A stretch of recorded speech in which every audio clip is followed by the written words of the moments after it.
안녕하세요. 자, 이번 시간 이제 4절에 수취채권에 대한 사항들을 이제 볼 차례죠.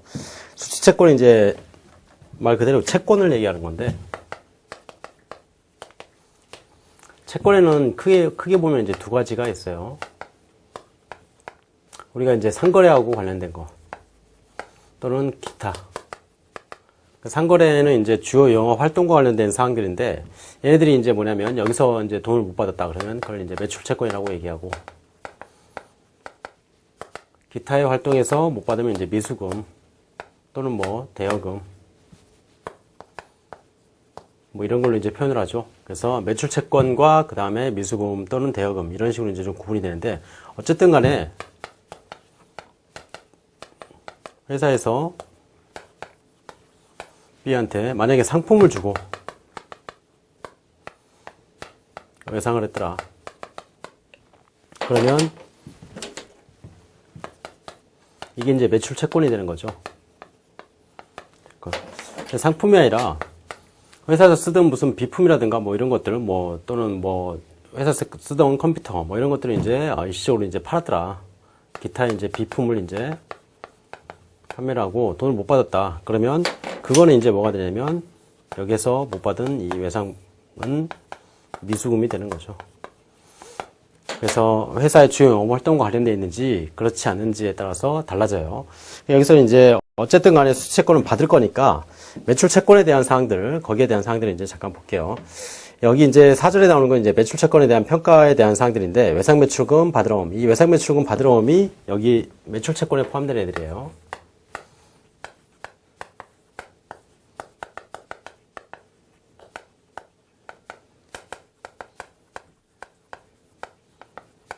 그래서 외상매출금은 말 그대로 나중에 줄게 이렇게 얘기하면 외상매출금이고, 그 다음에 받으러 옴은 어음을 이제 받은 거예요. 물건 팔고 그 다음에 어음을 받았을 때 그걸 받으러 옴.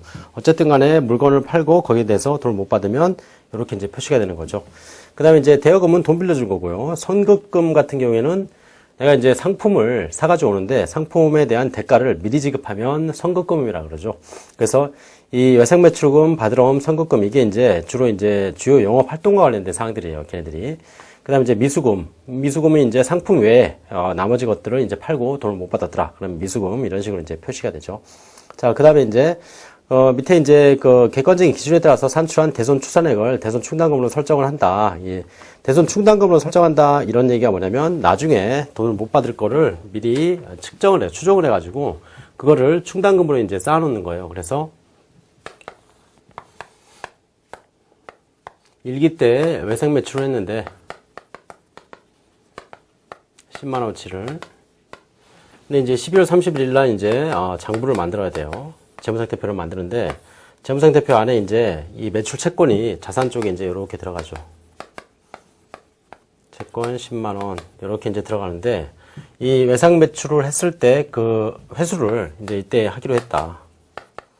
근데 이 10만원을 다 못 받을 것 같아요. 한 9만원 받을 것 같아요. 자, 그러면 여기에다가 그 12월 30일 시점에 이제 나중에 돈을 못 받게 됐을 때 예상되는 대손액이라 그래요. 이거를 채권을 못 받으면 그걸 대손이 되는데, 대손액을 여기서 이제 재무상태표에다 표시를 해줘야 돼요. 그걸 어떤 식으로 표시를 하냐. 이렇게 매출 채권에다가 밑에서 차감하는 형식으로 해가지고 대손 충당금 만원 이렇게 하면 10만원에서 만원 빼면 9만원 이렇게 되겠죠. 자, 이게 이제 장부가액이 되는 거예요. 그래서 매출 채권의 장부가액. 장부가액은 이제 북밸류라고 해가지고 BV라고 이렇게 표시를 할게요. 그래서 이 장부가액을 표시를 할 때 이렇게 매출 채권에서 못 받을 걸로 예상이 되는 금액을 이렇게 충당금이라는 걸 쌓아가지고 그렇게 해서 표시를 한다. 그러면 이 충당금을 쌓을 때 회계 처리는 어떻게 되냐. 미리 이제 못 받을 걸로 예상이 되는 대손액을 대손 상각비라는 비용으로 미리 계상을 해요. 근데 아직 채권을 못 받은 건 아니거든요. 자, 근데 그거를 이제 대손 충당금으로 이렇게 쌓아놓는다. 충당금 만원. 자, 그러면 요게 이제 뭐냐면 매출 채권의 차감 계정이에요. 차감. 얘는 이제 비용이 되겠고요. 비용. 그래서 얘는 이제 손익계산서 들어가고, 얘는 이제 매출채권의 밑에 매출 채권을 차감하는 그런 형태로 이제 표시가 된다. 그래서 거기에 대한 사항들이 이제 밑에 쭉 나오는 거죠. 관련 예제를 가지고 한번 볼게요. 회사는 모든 제품을 외상으로 판매를 하고, 그 다음에 이 회사의 기초 외상 매출금 잔액은 50만원, 그 다음에 기말 외상 매출금 잔액은 80만원이었다. 근데 대손충당금 기말 잔액은 매출 채권의 기말 잔액의 10%를 설정을 하고 있고, 8월 30일 현재 실제 대손 발생액이 20만원이 발생을 했다. 자, 그랬을 때 거기에 따른 붕괴는 어떻게 될 거냐. 여기서 이제 그 첫 번째, 금융자산의 이전 거래가 매각 거래에 해당하면 그 처분 손익에 지간다. 저기가 잘못됐네요. 여기 있는 그 내용 중에 그 예제 있죠. 예와 관련된 1, 2, 3, 4가 이게 틀린 내용이에요. 잘못 들은 것 같아요. 그래서 1, 2, 3, 4 그 내용들을 무시를 하고 이렇게 보세요.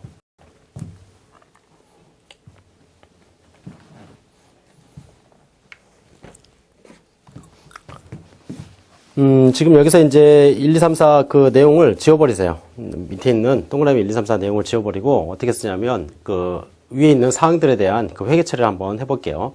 처음에 이제 기초에 외상 매출금이 80만원 이렇게 있었고, 그 다음에 거기에 따른 충당금이 얼마 있었냐면, 지금 기초에는 충당금은 지금 없고요. 외상 매출금 잔액, 그 다음에 기초 충당금에 대한 사항들은 안 나왔죠. 여기는 안 나왔고, 기말에 충당금 매출금이 기초가 50만원이고 기말이 80만원이에요. 여기 이제 80만원이네. 그 다음에 기초가 50만원이었고요.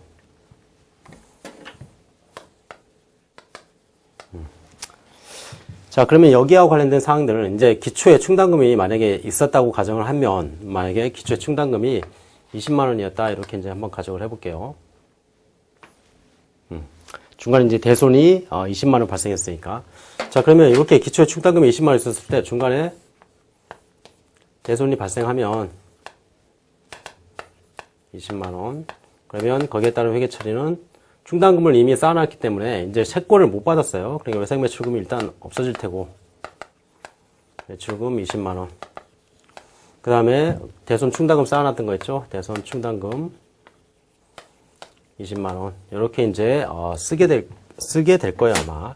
자, 그리고 이제 기말에 채권이 지금 80만원인데 그 80만원에 대한 10%만큼을 뭘로 대손으로 설정을 한대요. 그러면 80만원에 대한 10%면 얼마냐면 8만원이 되겠죠. 이 8만원을 대손으로 쌓아놔야 되는데 지금 현재 대손 충당금을 다 썼단 말이에요, 이게. 그래서 기말 시점에 이 8만원에 대한 대손 충당금 쌓는 회계 처리가 필요하다는 얘기죠. 그래서 대손 상각비 8만원, 그 다음에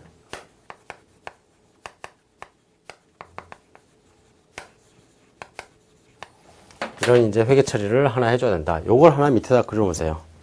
위에 이제 1, 2, 3, 4 거기에 대한 사항들은 그 예제가 잘못 들어갔어요, 지금. 그래서 그거 지워버리세요. 그래서 여기 보면 지금 정답에 뭐 8월 30일 대손충당금 5만원, 그 다음에 외상매출금 20만원, 대손상각비 15만원 이렇게 돼 있는데, 여기서 이제 말하는 그 대손충당금은 기말 잔액의 10%를 설정한다 그랬기 때문에 여기서 기초에 얼마가 있었다고 가정한 거냐면 충당금이 5만원 있었다 이렇게 가정을 한 거예요. 예. 그래서 충당금이 5만원 있을 때는 어떻게 되냐, 지금 대손이 20만원 발생했기 때문에 외상매출금은 20만원 없어지는 거 맞아요. 근데 대손 충당금은 얼마 있었냐면 5만원 있었으니까 충당금 5만원 일단 쓰고, 그 다음에 이것보다 충당금을 쌓아놓은 금액보다 더 많이 대손이 돼버렸단 말이에요. 그래서 나머지를 대손상각비 15만원 이렇게 이제 계산한 거예요. 그래서 책에 있는 사항들과 관련된 내용들이 이거고, 만약에 충당금을 20만원을 쌓아놨더라 그러면 대손 충당금은 갖다 쓰고, 어쨌든 간에 이렇게 되면 기말에 남아있는 대손 충당금은 없단 말이에요. 그러니까 기말에 남아있는 대손 충당금이 없기 때문에 이렇게 대손 충당금을 쌓는 회계 처리가 하나 더 필요하더라. 그래서 마지막에 8만원에 대한 대손 상각비 거기에 대한 충당금을 쌓는 회계 처리가 하나 더 들어가게 되는 거죠. 그래서 이렇게 이제 좀 보세요. 1, 2, 3, 4 지워버리시고. 자, 그 다음에 이제 두 번째, 매출 채권의 처분과 관련된 사항들. 이 매출 채권의 처분은 뭐냐면, 우리가 이제 그 받을 돈이 있다. 채권을 가지고 있는데, 그 채권을 팔아버릴 수가 있어요. 그래서,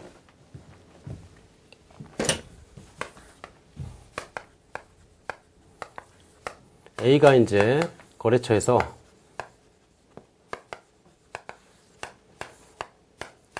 외상으로 이제 받을 돈이 있어요. 채권을 가지고 있어요. 이 채권을 C라는 사람한테 이제 팔 수 있어요. 그럼 거기에 대해서 이제 대가를 미리 받는 거죠. 그럼 얘는 이제 만기가 되면, 채권의 만기가 됐을 때 얘한테 이제 채권을 제시하면, 얘한테서 이제 대가를 받는 거죠.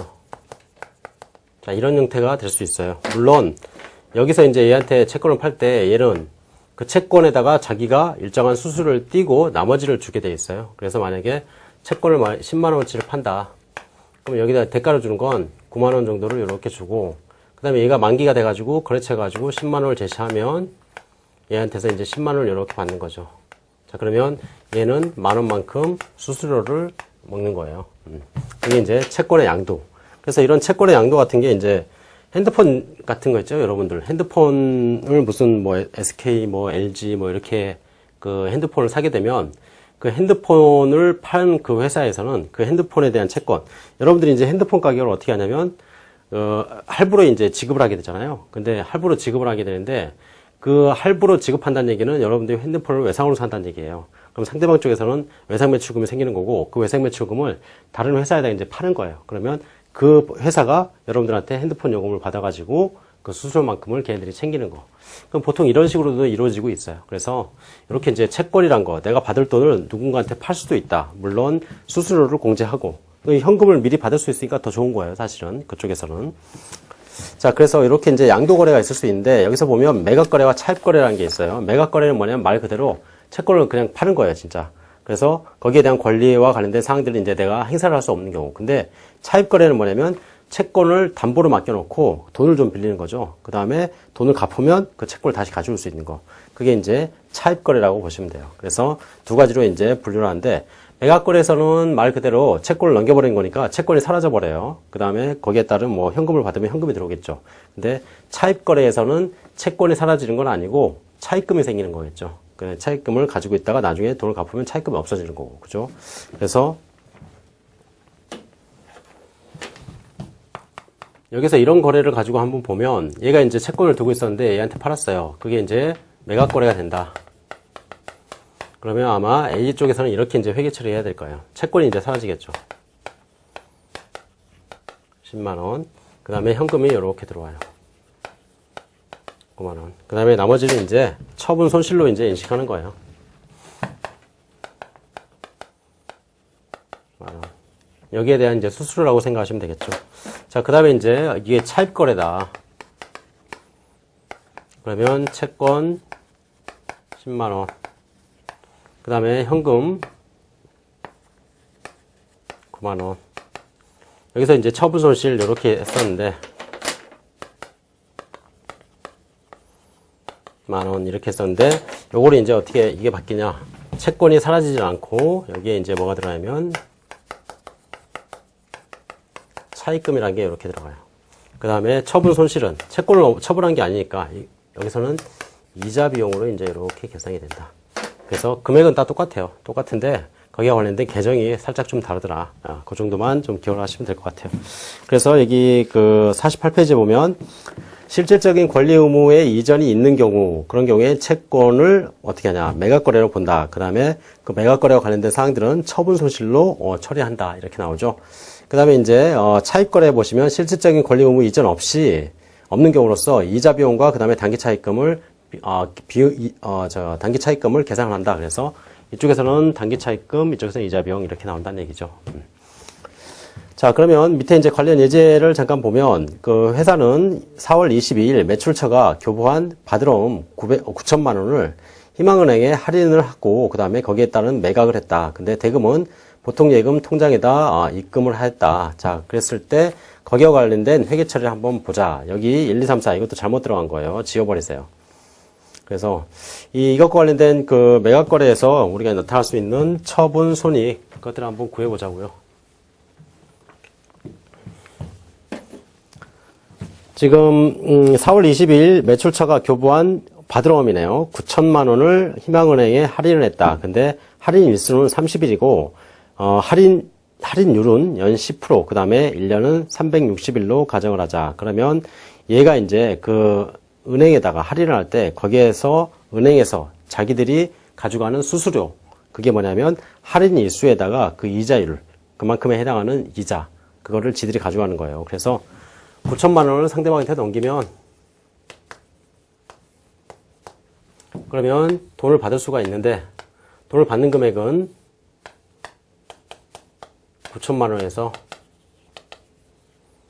수수료를 뺀 금액을 받는다 이거죠. 이게 이제 현금 수취액이 되는 거예요. 여기는 이제 은행이 되겠죠. 자, 그러면 이 수수료는 어떻게 구하냐? 얘네들이 이제 조건을 제시한 게 할인 일수 30일에 할인율은 연 10%를 적용하겠대요. 그러면 9천만 원에다가 10%. 여기 이제 1년치 할인율이에요. 그치? 1년치 이자에 상당하는 금액이라는 얘기죠. 근데 30일 동안 할인을 했으니까 이렇게 30일에 해당하는 이자를 수수료로 띄워가겠다 이런 얘기예요. 그러면 이렇게 계산하면 얼마가 나오면 75만 원 정도가 나와요. 그거 빼고 남은 돈을 이제 받는다는 얘기죠. 그래서 여기서 보면 75만 원 빼고 보통 예금 8,925만 원이 입금이 되고 그 다음에 받으러오면 9천만 원이 빠져나가고 그 다음에 매출채권 처분 손실로 75만 원을 기록한다. 그죠? 예, 이렇게 보시면 될 거예요. 자, 그 다음에 이제 기출 및 예상 문제를 잠깐 보면 다음 유동자산에 대한 대손을 인식했다. 기말의 회계 처리에 대한 설명으로 옳은 것. 매출채권은 매출채권 잔액이 3,200만 원이었고 대손상각에 대한 결산 수정분계 실시 전에 대손충당금 잔액이 80만 원. 결산 수정분계할 때 대손충당금을 이제 더 쌓는 거예요. 만약 필요한 대손충당금이 있다면. 그러면 그 전에 남아있는 게 지금 80만 원이라는 얘기예요. 그 다음에 이제 대손상각률은 매출채권의 4%를 설정을 한다. 그 다음에 기타의 채권으로 대여금 잔액이 2,200만 원 있었고 대여금에 대해서 대손충당금 잔액은 없었으나 회계기말 1%의 대손충당금을 설정하기로 했다. 자, 그러면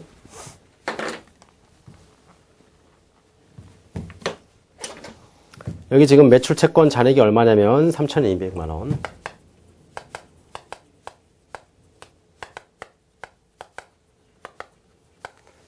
그 다음에 이제 또 채권이 하나 있긴 있는데 대여금이 있어요. 대여금. 얘도 이제 채권이니까.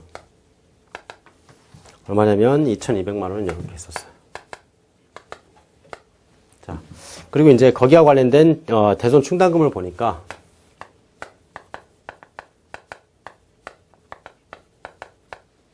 매출 채권에 대해서는 지금 얼마가 설정이 되어 있냐면 80만 원 이렇게 되어 있어요. 그 다음에 여기는 지금 없는 상태고요. 자, 근데 기말에 이제 우리가 가지고 있어야 될 기말에 충당금으로 가지고 있어야 될 금액은 여기서 보니까 그 대손 충당금에 대해서는 매출 채권 잔액의 4%를 설정을 하기로 했다. 그러면 여기에 대한 4%만큼을 기말에 가지고 있어야 돼요. 그 다음에 이제 대여금에 대해서는 1%만큼을 충당금을 설정하기로 했대요. 그러면 여기에 대한 1%를 이렇게 가지고 있어야 된다. 자, 그러면 여기서는 얼마일까요? 1%면 22만 원 정도가 이렇게 되겠네. 그죠? 자, 그 다음에 여기서 이제 4%죠. 4%면 얼마일까요? 계산해보면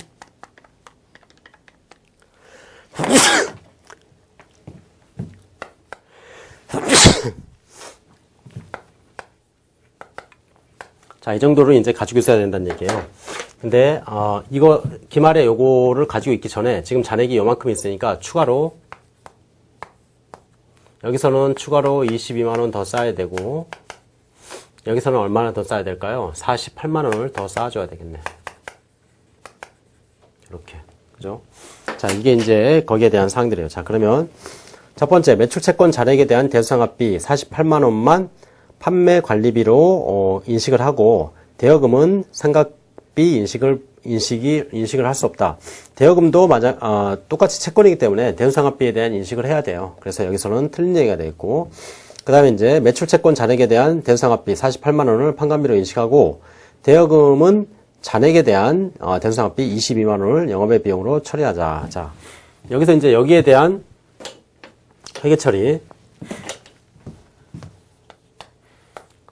대손 상각비 48만 원, 그 다음에 충당금 48만 원.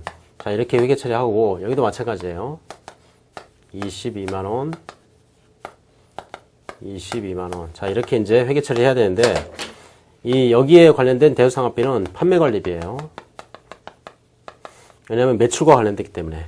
근데 얘네들은 기타의 비용, 즉 영업의 비용이다. 비용.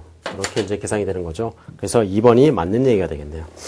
그 다음에 이제 매출채권 잔액에 대한 대수상각비 48만 원을 판매관리비로 인식하고, 대여금에 대한 대수상각비 22만 원 주석이 아니라 그 계산을 해야 되겠죠. 이것도 틀린 얘기고. 그 다음에 4번 매출채권과 대여금 잔액에 대한 총 대수상각비 70만 원을 판매비와 관리비로 인식한다. 한쪽 매출채권에 대해서는 판매관리비고, 대여금은 영업의 비용이니까 이것도 틀린 얘기가 되겠네요. 그죠? 그래서 여기서는 답이 2번이 되겠네요. 자, 그 다음에 이제 두 번째. 7월 1일에 제품을 판매하고, 액면가 10만원, 그 다음에 만기 5개월, 그 다음에 표시이자율 12%인 어음을 수령을 했다. 그래서 얘를, 이 어음을 가지고 있으면 5개월 동안에 연 12%의 이자에 해당하는 이자만큼을 이제 받을 수 있는 그런 어음을 가지고 있는 거예요, 얘가. 자, 그 다음에 이제 8월 2일 날 어음을 은행에 연 15%의 이자율로 할인했다. 동어음의 할인은 매각거래에 해당한다. 이자와 할인료는 월수 계산에 의한다고 할 때 동어음에 대한 매출채권의 처분 손익은 어떻게 될 거냐. 자, 여기서 이제 이걸 보면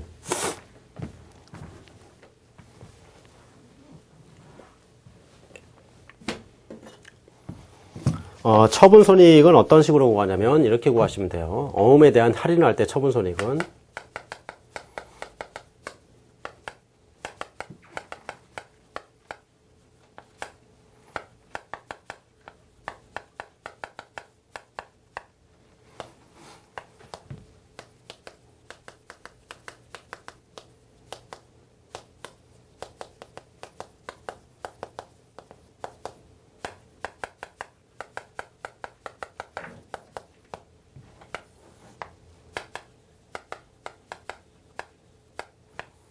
자, 이게 이제 처분손익인데, 만기가액은 얘가 이제 이 어음을 끝까지 5개월 동안 만기까지 들고 있으면 얼마를 받을 수 있냐, 이 금액이에요. 그래서 여기서 보면 지금 액면은 10만원짜리고, 자, 거기에 대해서 이자를 얼마 받기로 했냐면 12% 이자를 받기로 했어요. 근데 이 12%는 1년치 이자니까 5개월 동안의 이자를 이렇게 받을 수 있다. 그래서 12분의 5를 계산을 해서 그 금액만큼을 만기에 받을 수 있을 거예요. 자, 그러면 만기가액이 얼마냐면 10만 5천 원. 자, 이게 되는 거고. 자, 그 만기가액에서 어떻게 하냐면 수수료율. 이건 이제 은행의 수수료율이에요. 은행은 15% 이자율로 이렇게 수수료를 띄겠대요. 자, 그 다음에 이제 잔해기간의 의미는 뭐냐면 얘가 이제 5개월 동안 들고 있으면 요거를 받을 수 있는데, 할인을 언제 했냐면 8월 1일 날 할인했어요. 그러면 1개월 있다가 은행에다 그걸 넘겨버린 거죠. 그럼 여기서 이제 할인을 한 거예요. 그러면 지금 남은 기간이 몇 개월 남았냐면 4개월 남았죠. 이게 이제 잔해 기간의 의미예요. 그래서 4개월치 이렇게. 그러면 요게 이제 뭐냐면 그 은행에다 지급하는 수수료가 되는 거예요. 수수료. 저 수수료 금액에서 액면가액은 지금 10만 원이죠. 그 다음에 액면 이자율은 12%고, 그 다음에 이 기간 동안은 가지고 있었다면 얘가 받을 수 있었던 이자, 잔해기간 4니까 그 금액을 빼면 그게 처분손익이 돼요. 그래서 이렇게 처분손익, 어음 할인과 관련된 처분손익은 이렇게 이제 여러분들 구하셔야 돼요. 그럼 저거 계산하면 얼마가 나올까요? 만기가액에서 10만 5천 원에서 곱하기 12% 곱하기 4 나누기 12 하면 여기는 얼마가 나오면 4,200원. 그 다음에 여기는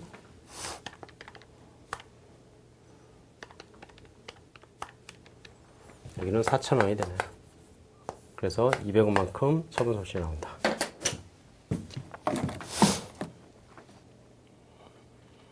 여기서는 지금 어디 계산이 잘못된 것 같네요. 10만원, 그 다음에 12%, 그 다음에 만기가치 해서 그렇게 하고 할인료가 10만 5천원. 제 계산을 잘못했나요? 아, 10만 5천원이 돼야 되는데 10만 원이 다 있구나. 10만 5천원 곱하기 15% 곱하기 4 나누기 12. 아, 저게 잘못됐네요. 이 금액이 5,250원이 되네요. 그럼 여기 이제 달라지겠네요. 이렇게. 그래서 10만 5천원 곱하기 15% 곱하기 4 나누기 12. 이렇게 해야 되겠죠. 그래서 이런 식으로 이제 계산을 하세요. 그래서 이렇게 계산하면 1,250원이 나오더라. 예. 자, 그 다음에 이제 5절과 관련된 사항들, 재고자산과 관련된 사항들인데, 요거 이제, 다음 시간에 할게요. 끊어지니까. 예. 일단, 이번 시간에 이제 매출채권과 관련된 매출채권의 대손 충당금의 계산 내역, 그 다음에 매출채권의 할인에 대한 사항들, 그런 것들을 이제 봤어요. 자, 다음 시간에는 재고자산과 관련된 사항들을 보도록 할게요. 자, 고생하셨습니다.